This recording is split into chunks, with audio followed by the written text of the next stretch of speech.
এটা শুভেন্দু অধিকারীর ব্যর্থতা। শুভেন্দু অধিকারী তো কাঁথির সমবায় ভোটের জন্য কোর্ট করেছিল সুপ্রিম কোর্ট। সুপ্রিম কোর্ট নির্দেশ দিয়েছে কাঁথির সমবায় ভোটে সেন্ট্রাল ফোর্স দিয়ে। এর আগে আমরা দেখেছি পার্লামেন্ট ইলেকশন, অ্যাসেম্বলি ইলেকশনে সেন্ট্রাল ফোর্সে হতো সিআইএফএফ দিয়ে বা কেন্দ্রীয় বাহিনী দিয়ে। পরে আবার দেখলাম একটা পঞ্চায়েত নির্বাচনেও আংশিক হলেও নিয়োগ হলো কোর্টের নির্দেশেই, যে পঞ্চায়েত নির্বাচনেও দিতে হবে কেন্দ্রীয় বাহিনী। এবার দেখছি যে কাঁথিতে ভোট করতে গিয়ে শুভেন্দু অধিকারীর আবেদনে, অথচ তারই এলাকায় নন্দীগ্রামে সে বিধানসভার বিধায়ক, সে বারবার বলে আমাদের নেত্রীকে আক্রমণ করে যে 1956 ভোটে তিনি নেত্রীকে হারিয়ে বিধায়ক হয়েছে। তো সেখানে 18 আর 32 কোন হিসাবে হলো? এই ব্যর্থতা শুভেন্দু অধিকারীকে জিজ্ঞেস করুন। সে শাক দিয়ে মাছ রাখতে চাইছে।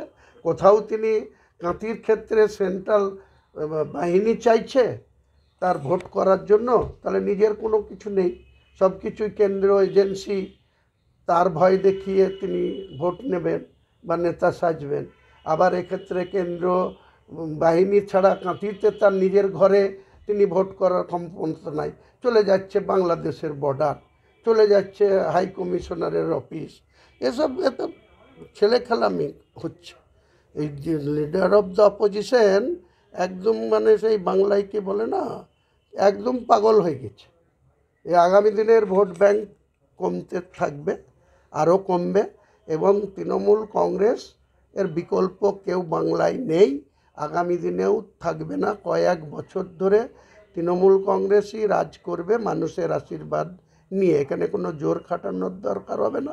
তৃণমূল কংগ্রেস তার স্বাভাবিক কাজকর্ম, উন্নয়ন, বাংলার মানুষের মন যেভাবে জয় করে রেখেছে নেত্রী, তাতেই তৃণমূল কংগ্রেস, এরা এই বিরোধীরা তো কংগ্রেস শূন্য, আপনার সিপিএম শূন্য আছে। কংগ্রেস এক পার্লামেন্টে, ঈশা খান চৌধুরী, পার্সেন্টেজে 5%, সিপিএমও নামতে নামতে আজকে 6% এসছে। কাজেই এদের নিয়ে আর বললাম না, খাই না মাথায় দেয়।